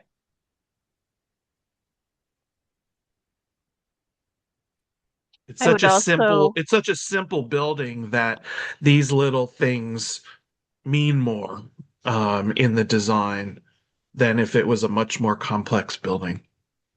Understand. I would also suggest that you add an 18-inch or so base below the curtain wall or window storefront that you have for durability. This isn't an urban street. You don't want your glass to go all the way down to the sidewalk level. So if you pull that up about 18 inches, that will give you a more durable, long-standing window system. Although I kind of liked that look. I mean, it kind of had the feel of the garage door. Disagreement amongst committee members. I like it. Well, it could be a panel system, but It could be. Doesn't have to be masonry, but I just feel like in Well, an again, urban I situation, think it's gonna yeah, really not survive.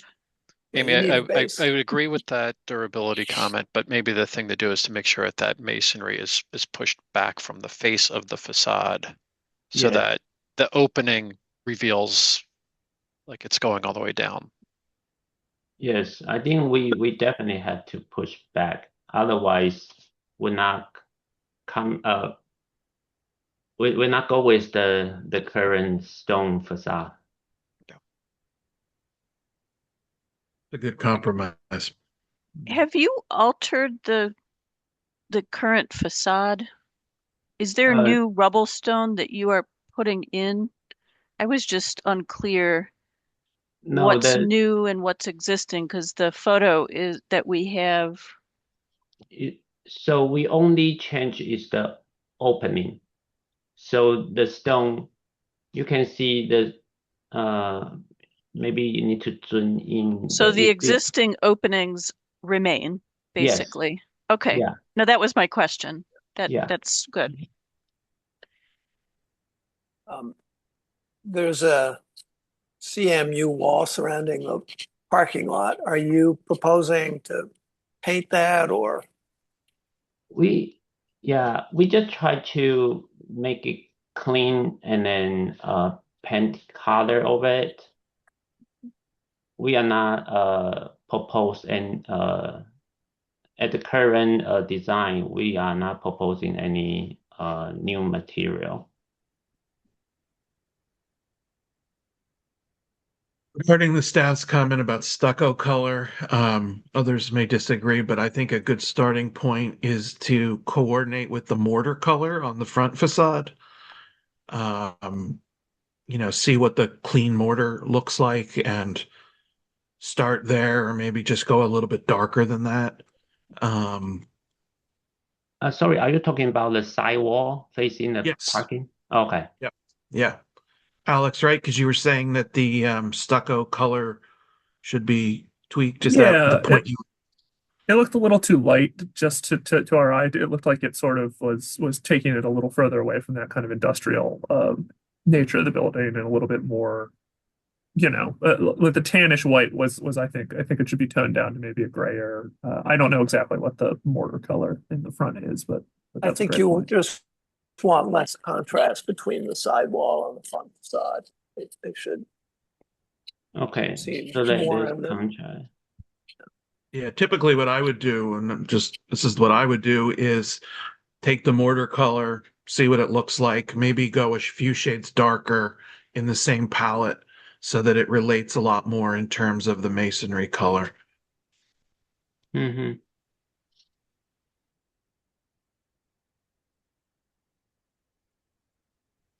I have a question about the roof, which is a big open plain. Because your building has lower buildings around it, an open site to the one side, it's going to have long views and lots of visibility. So where are you placing mechanical units? What we're trying to make sure is that we don't have big units sitting on a roof, that things are not really visible from the street. So what is your plan for mechanical units on your The site? mechanical unit will be on the roof, but I doubt because the building is so high. Of course, we will not put in the front of the building. It's on the back side also, and the back side and also the party wall side, not the parking side. So along with that, near the skylight area, I think that's my thinking. The condenser unit will go. There's a condensing unit, a sizable one, then perhaps that would be placed somewhere on the roof. No, the condenser means the outdoor condenser for each unit. So a bunch of small units across the the roof. small unit, yes. So that needs to be shown as well so that either this committee or the full commission sees Okay. that and can determine if Mhm. that's visible from the street. So we are often provided with a section from the Okay. street so that you can see those sight lines from someone who's standing at 6 foot tall. Can they Okay. see those units where they're placed on the roof? You do have very long sight lines because of the low buildings around you. Mm-hmm. So it makes Okay. it more of a question for us. All right, yeah. So we will provide the section, the sidelight section view. Yeah. It's hard to tell from the photos and whatnot, and I haven't seen it in person. Is there any plans for the facade restoration? Because it seems like there's a bunch of Portland cement infill. Is that going to get dealt with, or is there a plan for that? You mean the front facade? Yeah, at the top and everything. It just looks like. So. Maybe it's cleaned up now. I went on an old Google image, but. Well, even Yeah, That it one definitely looks like it needs some TLC. it definitely Is that what it looks like today? That image that's on the screen right now? With the top? That's what I'm asking.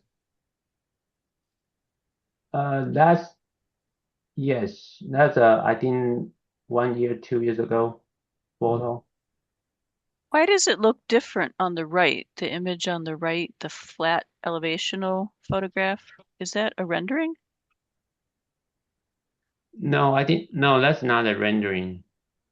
I think that's the we clean up the front elevation, but we use the existing photo. Hold on, let me see my You mean the photograph was photoshopped to look better?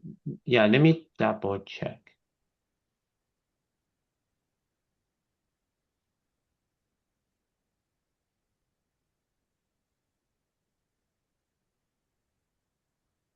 Yeah, sorry, I'm checking on my file. But you are going to be repointing this elevation, correct? Yes. Yes, that this front elevation, yes, was cleaned up because we tried to do the new rendering, so that was cleaned up for our background. True, but if it looks like the image on the left, you're going to be doing repointing and cleaning of this elevation as part of this scope. Yes, definitely. Yeah. And the staff can advise you on the proper mortar. Yes, please. Yeah. Proper cleaning methods. Yes. Exactly. Exactly. I have a code question, and this isn't really our jurisdiction, but the windows that open to the light well for some of the units don't necessarily actually have fresh air because you have a skylight. Our skylight is operable, so yes, so operable. So the code right now is allow we call mechanical ventilation. Okay. Yeah, so that's the same light and air, artificial light, and also That's fine. It's not really our jurisdiction. It was more curiosity on my part. Mm-hmm. All right, we have other comments from committee members. Is there public comment? One hand is raised. Someone logged in just as Alcorn. And if you can please introduce yourself when you begin speaking. Can you hear me? Yes, we can.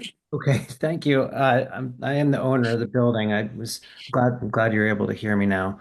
I had a bunch of things I wanted to say, but I guess on the front facade, on the ground floor, one of the gentlemen mentioned matching the lower windows with the second and floor, which I totally agree with.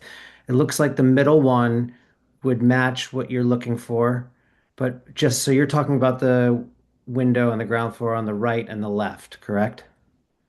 Yeah, the divisions, but also even that, As a even transom. that, yeah, like the proportion of like you're dividing it into four things high. I mean, just give that a little more consideration design wise. I'm not specifically telling you how to do it, but I think, the windows up above have a kind of industrial feel to them.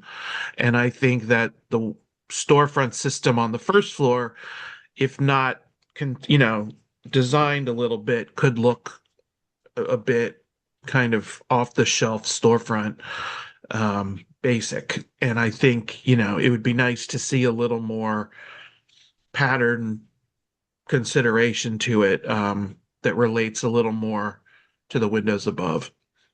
Yeah, that makes sense. I don't remember some of the other comments that I had, but one of the more recent ones was, yeah, we will be repointing and restoring the front facade, absolutely. And then the CMU wall will remain, but we will clean it up a little bit and paint it. And I'm not sure what color. We like the gray there, but if you guys have a better idea, definitely all ears. You have some wonderful colors in that schist. Yeah, I think So a look schisty color look to the schist for color Yeah. inspiration. and probably not just the gray. And I'll add the comment that I made on the previous application that, a stucco I think will be more compatible than an ephes. So Yes. I'd recommend that it be a true stucco material. Yes. And I just want to say, I think that this is a great reuse of this building. But just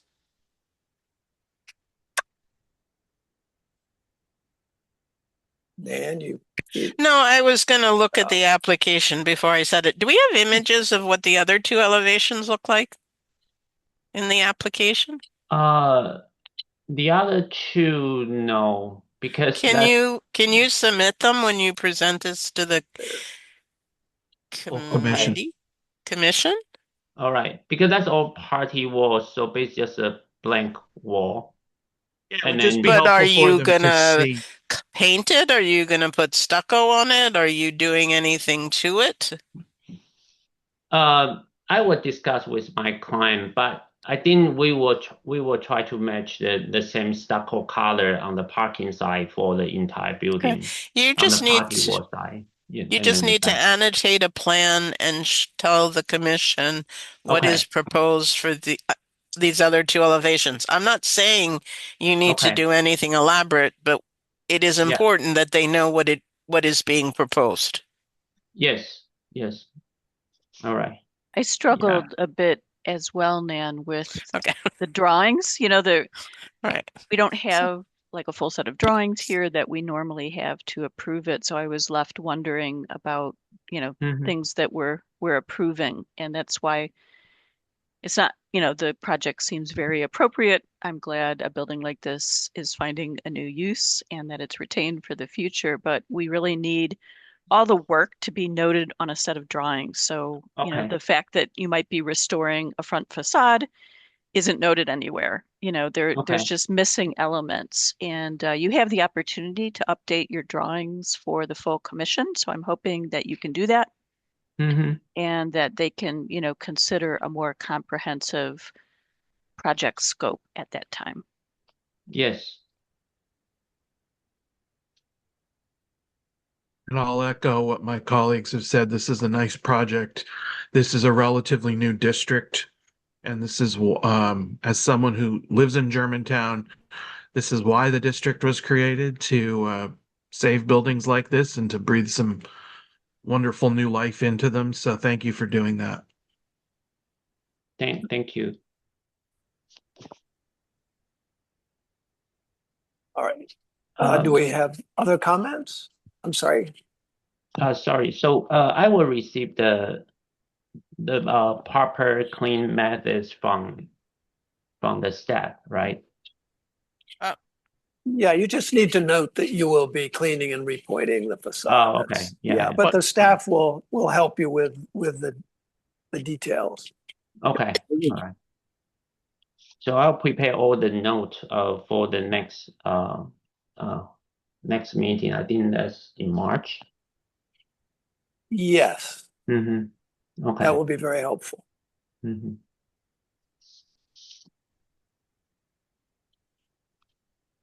All right, do we have other comments from committee members? Guess we were already there. Is there any other public comment? No hands are raised. Then let's have a motion. I'll make a motion of denial of the application as presented,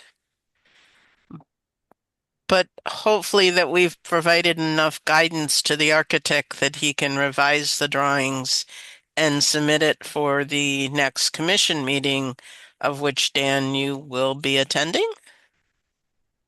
That's right. Sorry. So when you say deny, do we need to come back for the? No, you don't need to come Oh. back to us. You Okay. just need to make the revisions that we've talked about Okay. and then revise your drawings and then submit a new set to Mhm. the Historical Commission staff to be presented to the commission. Okay. I But see. you don't need to come back to us All right. Understand. unless the commission decides to remand it back to us. Mm-hmm. Yeah, and then most likely it will be approvable at that point if you make those changes. Okay, understand. And Thank certainly you. the staff will help you there. Okay. Vote. All right. We have a Do we have a second. second? Right. I'll second. All right. Then, unless I hear otherwise, we have unanimous consent. Aye. Aye. Okay. Well, thank you. Thank you. All right. The final item on today's agenda is 1018 Winter Street. Good morning, everyone. This is Allison Maley of the staff. Can everybody see this this application? Yes, we can. There it is. Great, thank you. And if we have, if I can ask that the applicant, Sam Zhu, be elevated to panelist, that would be great. And also, I believe that an owner will be attending. If you could raise your hand at this time, I'd appreciate that. This application proposes demolishing the majority of the primary facade, roof, and rear L at 1018 Winter Street and reconstructing the building with a contemporary design and materials. The building was constructed in 1830 and retains a high level of historic integrity with its form, features, and materials. The property is individually listed on the Philadelphia Register of Historic Places. Although the rear of the property has a parking area, the back of the building is not visible from the public right-of-way. So the staff recommendation is dissolve pursuant to standards 2, 9, and 10. And with us today, we have architect and applicant Sam Zhu. And the owners are Ken Leong and Marie Chin. And we did receive an email that Harry Leong was going to be attending. If he is in the meeting, please raise your hand at this time.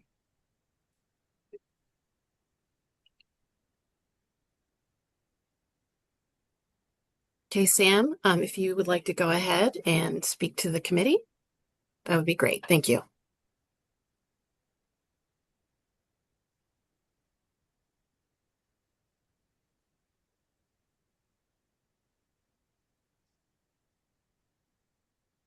Are you with us, Sam?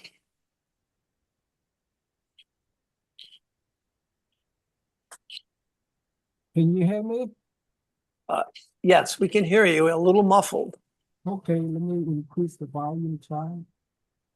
Good morning. Good morning. Is it better now? That's better. Good.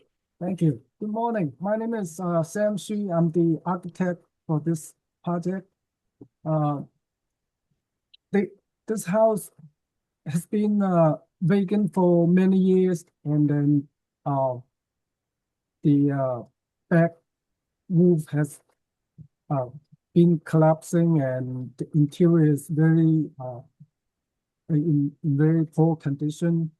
It needs significant repair and investment to bring it up to habitable conditions. The owner would like to take this opportunity to renovate and then also expand the building and make that into a three-family dwelling. And with that said, we're proposing to demolish the interior as well as the second floor and the gable roof as well as the back roof, and then we design the interior and then add the roof deck on the third floor with the pilot house. Somehow the middle of the building is kind of strange because it's not level with the back or the front. It's kind of sit down a little bit and then step back up for the back. It is somehow all good to try to make use of the middle part of the building because the height is very low and it's just cumbersome to maintain that. So with that said, we are proposing a third story in addition to the 2.5 story with the gable roof front. And then we're proposing a 2-story bay window at the front, and then with new metal panels, and then also to the side wall and the back walls. Sam, Yes. I have a question. One of the things that we like the applicants to do is to respond to the staff comments. This particular building is individually designated in 74. Yes. And I think everyone on the committee here is really wondering why it needs to be demolished. We have a series of photographs. We do not have a structural report from you. Often when we get projects that, may have been vacant for a few years, they need joists sistered and those kinds of things. Perhaps a portion of the building might need to be demolished. It looks like the brick walls are in decent shape. So we're wondering, it looks like your proposal is to tear down everything, party walls, framing everything, and start fresh. But one of the questions we always ask in a case like this, where the building's individually designated, is what can be saved? Not can't we save it, but what can we save? Like brick party walls, structure often can be saved unless there's significant water damage or smoke or fire damage. So what we're trying to understand is why the building is being demolished, not how to demolish it, but why. So I'm wondering if you could focus on that for a minute or two, because we're not really understanding from the materials that we received why you're proposing this. We lack information, if you will. When we walk through the building inside and out, we found a lot of materials are in bad shape, and also they've been modified or added or painted over, and some areas like the chimney is very bad deterioration of the brick, and it's been patched up for large areas, and perhaps the side wall at the side yard probably it's in better shape because it's not receiving that much sunlight, or I guess that helped. Yeah, that wall. But as we can see, the back is already stucco over or probably due to damages. And then also the top here is also stuccoed over.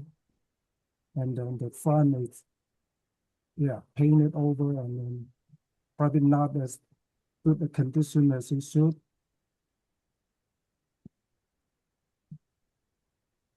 Was a portion of the building already removed? There's in image 5 aerial view.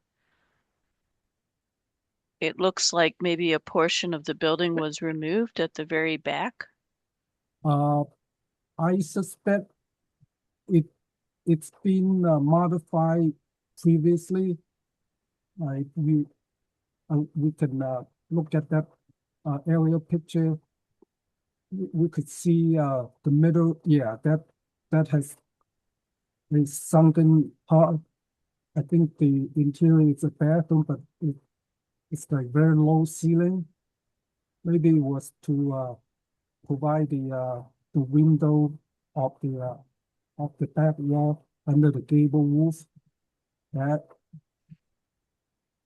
so it's So it was unsafe perhaps and removed, but the brick wall is intact behind that, so maybe it was some sort of a shed. It looks like the main roofs are intact. They're not leaking, correct?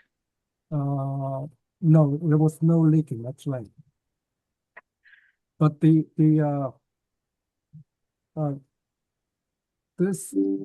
gable roof may have been a later modification. We could because the material looked different than the main gable. But I will agree with Amy that we need a structural report, a structural assessment saying that the house must be demolished. And even if it is allowed, in my mind, as one of 7 people on this committee today, that you need to maintain that front elevation and front dormer and front shed roof, and that you can't totally demolish the house because you want to build something new. Because what you're proposing is not in keeping with this historic house. Yeah, it's considered a demolition. And, Exactly. And the question is whether or not it's a demolition by neglect. And I mean, in looking at the front facade, it seems to me that it's and the gable roof. Typically, in a situation like this, we would expect the main block of the house, the gable roof, and the dormers to remain, and with more latitude given to the rear L, given its lack of visibility and potentially poor condition. But I would still want to see a structural report that says it can't be saved. Right. And just because you want to build a bigger house on the site isn't justification for taking this historic resource down. Okay. Or demolishing it. Yes.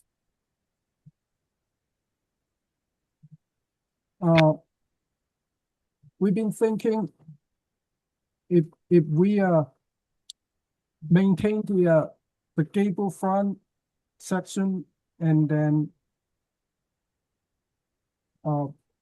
modify the back and perhaps extend further to the back and maybe higher to obtain the same space, would that be considered acceptable? And as one of 7, I can't comment on what you're proposing without seeing a drawing of what you're proposing. And having said that, I would still want a structural engineering report to provide an assessment of the existing building. Okay, we will get that. But again, I am one of 7.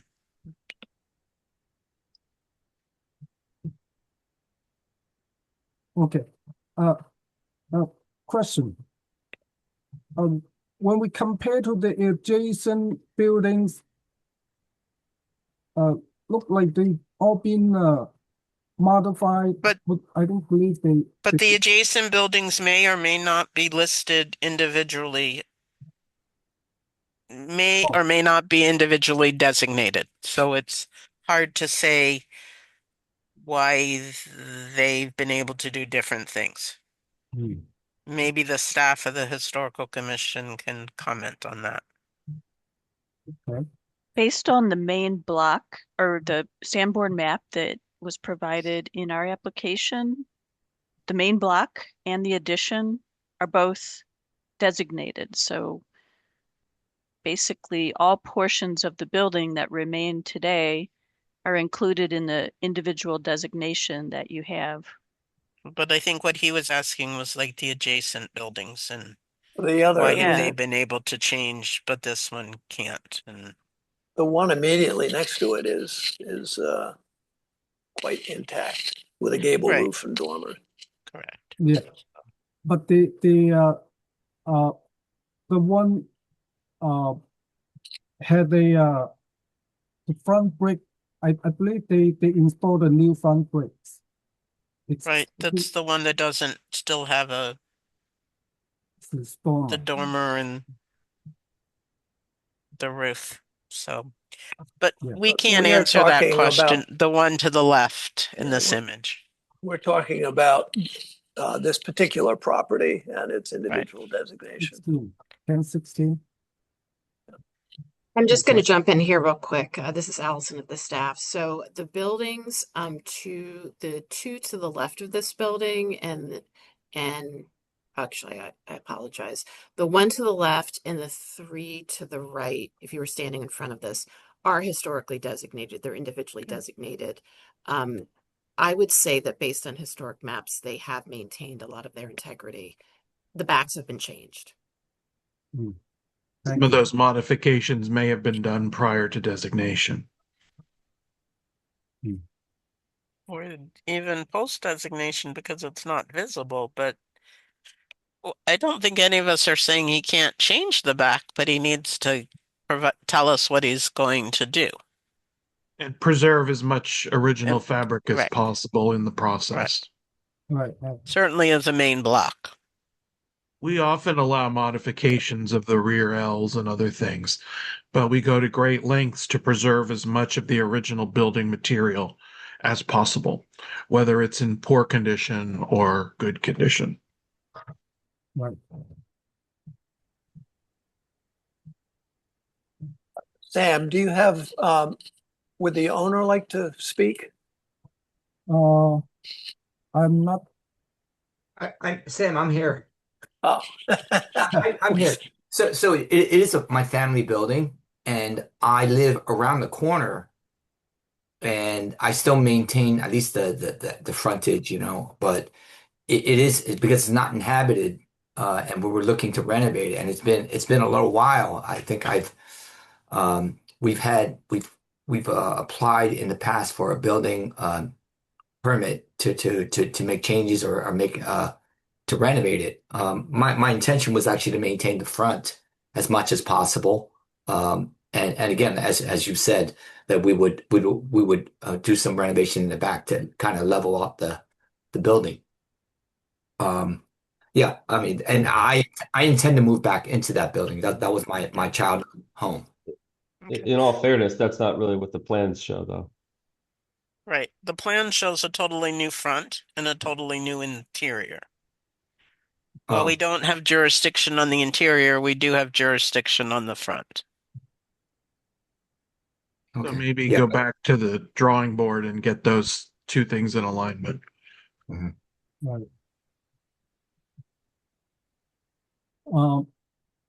The front is proposed to have the second floor up changed. So And that's maintain. Sorry. It's okay. What you're proposing as one of seven again is totally unacceptable intervention on a building that's individually designated. So I think you need to think about restoring the front elevation of this building. Okay. And you also need to think about maintaining the gable and the dormer. At its existing height and shape. The existing height, shape, the main block as much as possible, as Justin has said, to try and maintain it, that, we often consider modifications to rear Ls, but you need to be careful of what you're proposing as to massing and scale and visibility from the front elevation. Not so much the rear, but, Yes. I think what you proposed is so drastic, an intervention that it, in my mind, as one of seven, I can't say okay. Just to be clear, not destroying and rebuilding those things, maintaining them, restoring them, and adding anything new onto the back of the property and not to the front. Sure.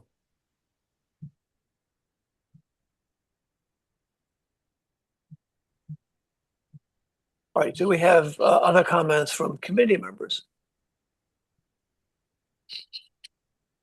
Is there public comment? No hands are raised. All right, then we're ready for a motion. Happy to make one. Following the staff recommendation of denial pursuant to standards 2, 9, and 10. I'll I'll second. second. Right. Whoops, sorry, Amy.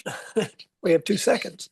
Then, unless I hear otherwise, we have unanimous consent. Aye. Aye. Aye. All right, well, thank you, everyone. And we'll Welcome, Sam, to your first meeting. Thank you so much for having me. It wasn't as painless as they say, right? No, Painful. no. Yeah, painful, excuse me.